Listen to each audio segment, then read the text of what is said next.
Hey, I'm Nick Bennett. I live in Baton Rouge currently, but I'm originally from Dallas, Texas, and I graduated from LSU in December. A little bit about me: I like cooking, baking, gardening, rock climbing, yoga, eating some good food, and just generally relaxing. As far as what sets me apart, I think my personality is probably what sets me apart the most. I'm pretty laid back. I get along well with pretty much everybody. I'm flexible, calm under pressure, and I really enjoy solving problems. So why do I want to be a Tulane Dietetic intern? Tulane's a prestigious school, and I really like the number and diversity of rotation sites that the Tulane internship offers. And the interns I got a chance to talk to at the open house all had really good things to say about it. And the fact that a number of them were able to work during the program was definitely a plus, as I'll have to hold down a job during whatever internship I'm a part of. So my expectations from the Tulane internship are that it'll give me an opportunity to talk with current professionals and work with them and get a better insight into what area of dietetics I want to focus on in practice.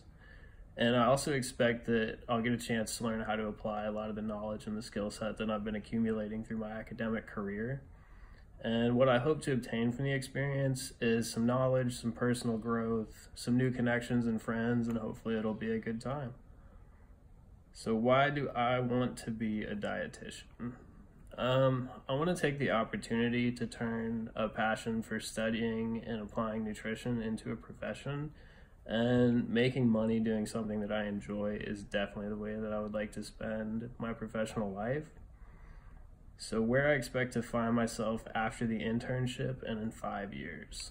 I'd like to use the experiences I have at the rotation sites during the internship to figure out more specifically what area of dietetics I'd like to practice in, and ideally work in that area for a year or two before applying to a master's program.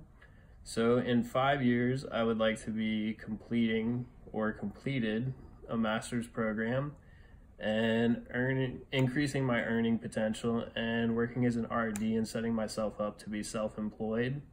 Ideally, in the long run, I'd like to work doing one-on-one consulting with athletes, and then also doing community nutrition and outreach, using the income from working with athletes to subsidize community nutrition services and consultations at free or reduced prices. Have I ever felt uncomfortable in a work situation, and what would I do if I felt uncomfortable during an internship rotation? Honestly, I've never really been in a situation at work where I felt uncomfortable. My personality and my ability to get along with pretty much everybody that I've worked with in at least some capacity has kind of kept that from happening. If I felt uncomfortable during a rotation, I would just embrace the experience unless it was something that was ethically or morally wrong or compromising, in which case I would object and do my best to remove myself from the situation before getting in touch with the director of the program and any other relevant individuals or authorities that I felt I needed to discuss the matter with. So how I prepare for a major exam. I like to take stock of how well I know the material being tested over, what grade I want, what grade I need, and the consequences of not hitting that mark. If I feel comfortable with the material, I'll look over it a little bit in the days leading up to the exam and then really focus on it the day before and the day of, devoting as much time as I can to studying. And if I don't feel as competent in what I'm being tested over, I'll spend several days leading up to the exam studying for a few hours a day, and then the day of I'll spend time as well before the exam. And regardless of whether I feel ready or not for the exam, I'll make sure that I get plenty of sleep so that my brain's able to process all the information that I'm working to learn. So describe a situation where I felt I was treated unfairly and how I handled it. I would say working in customer service, I've definitely been in some situations where I felt I was treated unfairly, generally being on the receiving end of some irate customers' wrath for a frustration with a product or service, or sometimes just their general life, and that kind of gets directed at me, even though I have no control over any of that stuff. I usually just take a deep breath, try to listen to what they're saying and empathize, and understand that this may just be the culmination of a bad day, week, month, or entire lifetime, and just do what I can to refer them to whoever may have some answers or be able to help them with their issue. And if nothing else, I try to remember what it feels like to be on the receiving end of that kind of behavior so that I never treat somebody else the same way. Am I better at working on many things at a time, or better at working on and getting results on a few specific things? I usually prefer to have multiple things going on. As the busier I am, I feel generally the more productive I am and the better I seem to function. The best example that comes to mind is, I think, my sophomore or junior semester. I was taking 19 hours of classes. I was working about 30 hours a week, and I was also volunteering with LSU Sports Nutrition for 7 or 8 hours a week, as well as having to maintain a balance and find some time for myself and my partner as well.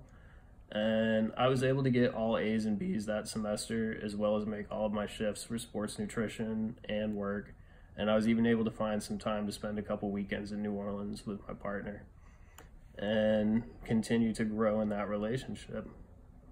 So describe a challenge I faced in trying to work cooperatively with someone who did not share the same ideas, and what was the result? Group projects in college definitely come to mind. Especially one I did for a community nutrition class where one of our group members took charge, made our whole group PowerPoint, but the only issue was it was incoherent. A lot of the information was inaccurate and the formatting was kind of a hot mess.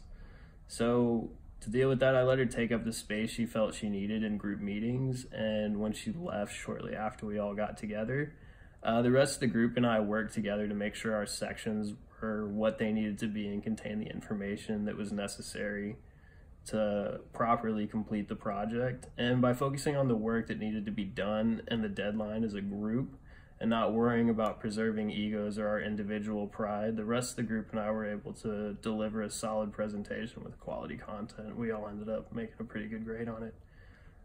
Anyway, thanks for the consideration, and hopefully I'll be seeing y'all.